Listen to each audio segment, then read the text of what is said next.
salam sehat bagi kita semuanya. Kita bersyukur hari ini kita diberikan kesempatan lagi untuk merenungkan kebenaran firman Tuhan. Dan kebenaran firman Tuhan yang akan kita renungkan hari ini adalah temanya tidak berubah. Tidak berubah artinya statis, tidak berganti, tetap sama. Nah, teks yang akan kita baca terdapat di dalam Yosua pasal 14 ayat 6 sampai ayat yang ke-15. Di dalam teks ini kita akan belajar satu tokoh yang tidak pernah berubah. Dia adalah Kaleb bin Yefun, salah satu dari ke-12 pengintai yang diutus oleh Musa untuk mengintai tanah Kanaan. Dan Kaleb merupakan perwakilan dari suku Yehuda. Bapak Ibu yang dikasihi oleh Tuhan, apa yang tidak berubah dari diri Kaleb? Yang pertama yaitu kesetiaan Kaleb kepada Tuhan. Ketekunan Kaleb untuk mengikut Tuhan tidak pernah berubah dari dulu sampai sekarang. Itu terbukti di dalam teks ini ada 3 kali kata ikut, baik di dalam ayat 8, ayat 9, dan ayat 14. Di situ disebutkan bahwa Kaleb mengikuti Tuhan dengan sepenuh hati. Ini membuktikan Kaleb begitu serius, Kaleb begitu sungguh-sungguh dan tidak pernah berubah kesetiaannya kepada Tuhan. Kata ikut, akar, artinya selalu dekat, baik di samping maupun di belakang. Kaleb tidak pernah ketinggalan, Kaleb tidak pernah menjauh daripada Tuhan. Sedangkan kata kedua, arti kedua dari akar yaitu mengejar. Dia selalu mengejar kemanapun apa yang diikutinya. Dia tidak pernah ketinggalan sedikit pun ketika tertinggal oleh yang diikutinya. Artinya Kaleb selalu ada dan tidak sedikit pun dia terlambat atau tidak sedikit pun dia berubah dari apa yang diikuti oleh Kaleb. Nah, dalam hal ini yang diikuti oleh Kaleb adalah Tuhan. Kaleb tidak sedikit pun meninggalkan Tuhan dalam situasi dan kondisi apapun. Kaleb tetap setia kepada Tuhan. Kita masih ingat bahwa Kaleb merupakan salah satu dari pengintai, dan sebagai pengintai ada begitu banyak tantangan, kesulitan yang dihadapi oleh Kaleb, baik dari ke-10 pengintai yang lain maupun dari bangsa Israel sendiri. Mereka, para bangsa Israel, bersungut-sungut kepada Kaleb dan Yosua pada saat itu. Mereka ingin pulang kembali ke Mesir. Mereka berkata, "Mengapa engkau membawa kami ke tempat ini dan pada akhirnya kami akan tewas? Lebih baik kami pulang ke Mesir." Nah, itu masalahnya oleh karena ketika mereka mengintai selama 40 hari, lalu kemudian Kaleb dan Yosua kembali membawa berita yang sejujurnya, berita yang sebenarnya. Mereka berkata bahwa di tanah Kanaan itu orangnya sangat kuat, tetapi di sana berlimpah susu dan madunya. Jadi kita tidak usah menyerah, kita terus maju untuk masuk ke tanah Kanaan. Karena kita percaya bersama dengan Tuhan. Di dalam bilangan disebutkan bahwa Tuhan akan menyertai kita. Dia tidak akan pernah meninggalkan kita. Bilangan 14 ayat 8 mencatat bahwa dengan iman Kaleb berkata bahwa bersama dengan Tuhan, Tuhan pasti akan menolong kita. Sementara ke-10 pengintai yang lain justru membawa berita yang sebaliknya.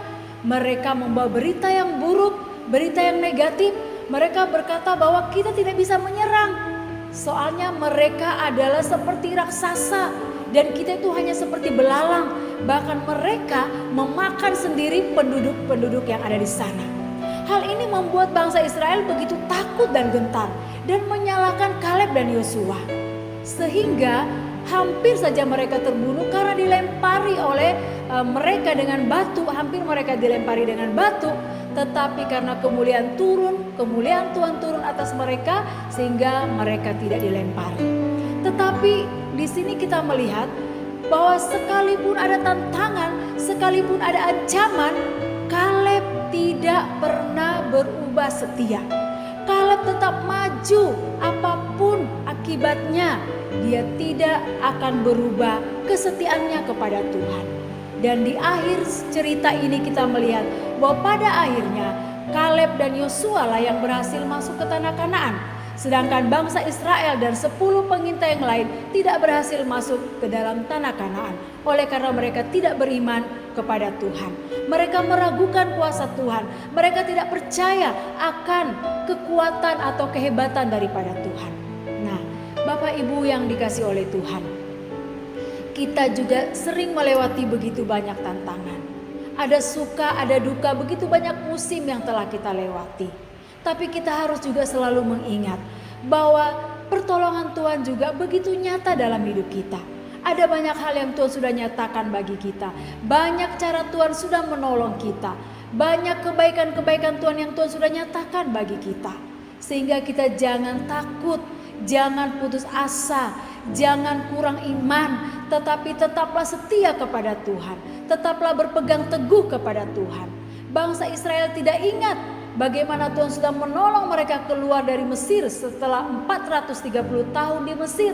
Dan banyak masalah yang mereka lewati, tapi Tuhan sudah menolong mereka. Dan mereka lupa akan hal itu. Tetapi Kaleb dan Yosua, mereka tetap pada iman mereka. Mereka tidak berubah sedikit pun. Dan di sini kita melihat bahwa iman Kaleb, kesetiaan Kaleb tetap teguh, tidak pernah berubah sampai kapanpun. Nah, itu bagian yang pertama yang tidak berubah pada Kaleb, yaitu kesetiaannya kepada Tuhan. Yang kedua, apa yang tidak berubah dari Kaleb? Yang tidak berubah dari Kaleb adalah kekuatannya. Dalam bahasa Ibrani disebutkan kasak, artinya kuat, gagah perkasa, berani. Jadi secara fisik Kaleb masih tetap kuat, masih tetap perkasa, masih tetap hebat seperti 45 tahun yang lalu. Ya, waktu dia menjadi pengintai dia berumur 40 tahun. Dan pada saat teks ini dia berumur 85 tahun. Berarti 45 tahun yang lalu peristiwa ini. Dan dikatakan di dalam ayat 11 bahwa Kaleb masih sama kuat seperti ketika dia menjadi pengintai. Dia masih bisa berperang dan dia masih kuat semangat seperti masa yang lalu. Nah, hal ini menggambarkan apa yang membuat Kaleb kekuatannya tidak berubah. Karena Kaleb benar-benar mempercayakan hidupnya sepenuhnya kepada Tuhan. Sama sekali Kaleb tidak meragukan kuasa Tuhan, tidak meragukan kedaulatan Tuhan, dan tidak mengkhawatirkan apapun sehingga mempengaruhi fisiknya Kaleb. Dan itu yang tidak menggerogoti tubuhnya sehingga dia tetap kuat, sehat, gagah perkasa seperti ketika dia masih menjadi seorang pengintai.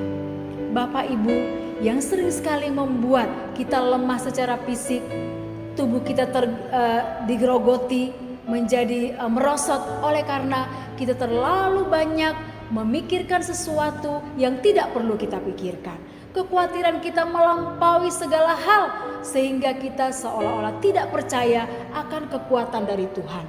Sehingga membuat kita lemah, membuat kita berpikir tidak bisa tidur dan akhirnya kekuatan secara fisik menjadi merosot. Mari kita belajar kepada Kaleb. Dia benar-benar mempercayakan hidup sepenuhnya kepada Tuhan dan tidak meragukan segala situasi yang ada karena dia tahu benar Tuhan telah mengatur segala sesuatunya. Apapun yang terjadi, Tuhan ada di dalamnya. Tuhan berdaulat di dalamnya, sehingga pasti Tuhan akan menyelesaikan dan pasti Tuhan akan berikan jalan keluar. Dan ini yang membuat Kaleb tetap kuat sampai hari ini. Nah, Bapak Ibu, kita ingin seperti Kaleb. Kita ingin supaya tidak berubah seperti Kaleb. Kita ingin kesetiaan kita tetap seperti Kaleb. Dan kita ingin kekuatan kita seperti Kaleb. Mari kita terus berjuang bersama-sama, mempercayai Tuhan sepenuhnya. Bahkan tetap mengikuti Tuhan dengan segenap hati kita. Apapun yang menjadi masalah, apapun yang menjadi kendala, kita harus yakin bahwa di balik semuanya Tuhan tetap ada bersama dengan kita. Seperti kata ikut tadi, Allah ada selalu bersama dengan kita, Dia tidak pernah meninggalkan kita. Mari kita terus berjuang, tetap setia, dan tetap berpegang teguh kepada Tuhan. Dan akibat dari semua ini, Kaleb mendapatkan berkat dari Tuhan karena kesetiaannya, karena kekuatannya. Kaleb mendapatkan berkat warisan, yaitu mendapatkan tanah Hebron, pegunungan Hebron yang sangat indah menjadi warisan baginya. Nah, inilah berkat upah yang didapatkan oleh Kaleb oleh karena kesetiaannya yang tidak berubah kepada Tuhan. Biarlah firman Tuhan hari ini menjadi kekuatan bagi kita. Tetap setia, jangan pernah berubah, tetap bergantung sepenuhnya kepada Tuhan. Amin.